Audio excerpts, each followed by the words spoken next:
Vilas, welcome to Revathi's Tamil kitchen. Revathi's Tamil கிச்சனில் இன்றைக்கி காரசாரமான அவரைக்கொட்டை கத்திரிக்காய் புளிக்குழம்பு எப்படி செய்கிறதுன்னு பார்க்கலாம். அதுக்கு தேவையான பொருட்கள் என்னன்னு பார்க்கலாம். 1/4 கிலோ கத்திரிக்காய் எடுத்திருக்கேன், சின்னதாக எடுத்திருக்கேன். இது நடுவில் மட்டும் ஒரு கீரல் போட்டுக்கோங்க. இந்த மாதிரி வெட்டிக்கோங்க.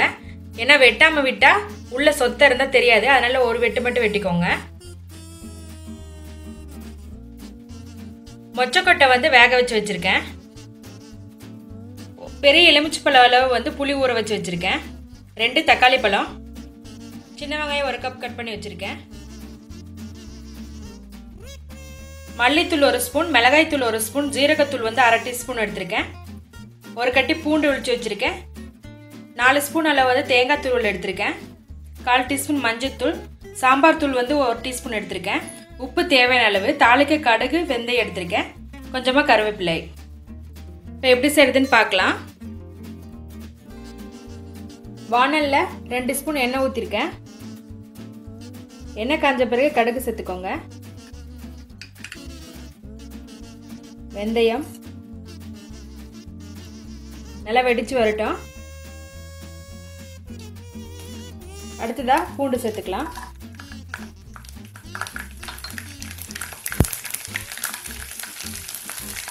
கட் பண்ணி வச்சுருக்க சின்ன வெங்காயம் நிறையா சேர்த்துக்கோங்க. புளிக்குழம்புக்கு எப்போது சின்ன வெங்காயம் நிறையா சேர்த்துனா டேஸ்ட்டாக இருக்கும். கருவேப்பிலை,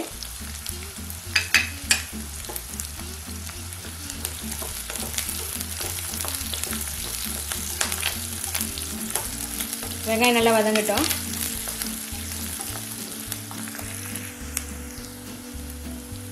வெங்காயம் வதங்கின பிறகு கட் பண்ணி வச்சுக்க தக்காளி சேர்த்துடலாம்.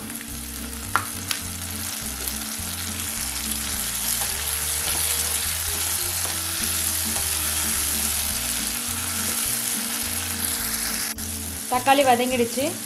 அடுத்ததாக கட் பண்ணி வச்சுருக்க கத்திரிக்காய் இதில் சேர்த்துடலாம்.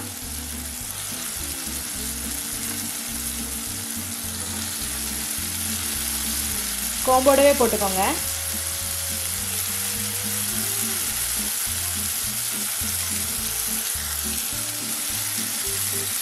ரெண்டு நிமிஷம் கத்திரிக்காய் நல்லா வதங்கட்டும்.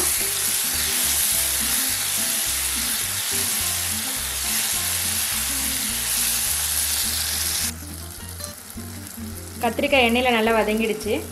அடுத்ததாக வேக வச்சு வச்சுருக்க அவரைக்கொட்டையை இதில் சேர்த்திடலாம். நல்லா மிக்ஸ் பண்ணிவிட்டு மசாலா அடுத்ததாக சேர்த்திக்கலாம்.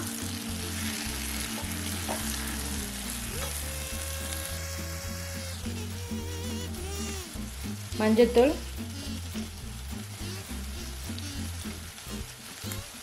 மிளகாய்த்தூள், சாம்பார் பொடி, ஜீரகத்தூள், மல்லித்தூள் இதெல்லாம் சேர்த்து நல்லா மிக்ஸ் பண்ணி விடுங்க. மசாலா சேர்த்து மிக்ஸ் பண்ணி விட்டுட்டோம். அடுத்ததாக ஊற வச்சு வச்சுருக்க புளி கரைச்சி வடிகட்டி வச்சுருக்கேன். அந்த புளி தண்ணி இதில் ஊற்றிடலாம்.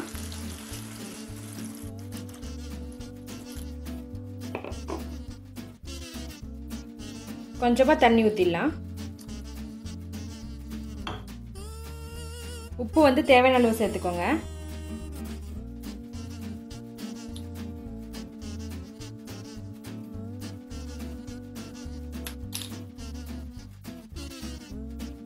நல்லா மிக்ஸ் பண்ணி விட்டு ஒரு 10 நிமிஷம் க்ளோஸ் பண்ணி வச்சுருங்க. நல்லா வேகட்டும்.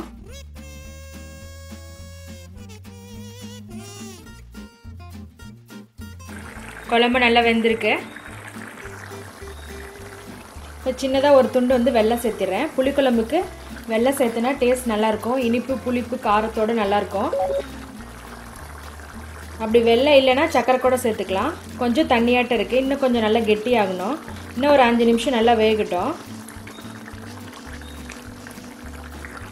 குழம்பு ரெடி ஆகிடுச்சு.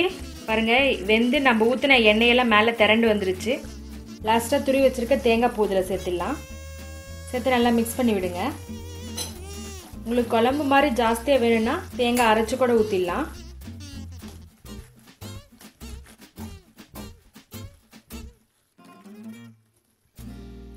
லாஸ்ட்டாக மேலே மல்லியும் கருவேப்பிலையும் கொஞ்சம் சேர்த்துடுறேன்.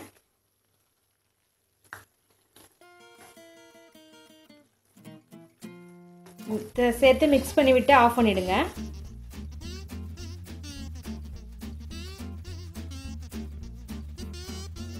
காரசாரமான அவரைக்கொட்டை கத்திரிக்காய் புளிக்குழம்பு ரொம்ப ஈஸியாக பண்ணிட்டோம். சூடான சாதத்தில் பிசைஞ்சு சாப்பிடும் போது காரசாரமாக நல்லாயிருக்கும். நீங்களும் இதே போல் வீட்டில் ட்ரை பண்ணி பாருங்கள். எங்கள் சேனலை சப்ஸ்கிரைப் பண்ணுங்கள். இந்த வீடியோவை ஷேர் பண்ணுங்கள். அதாவது தமிழ் கிச்சன் பார்க்குற எல்லாருக்கும் ரொம்ப நன்றி.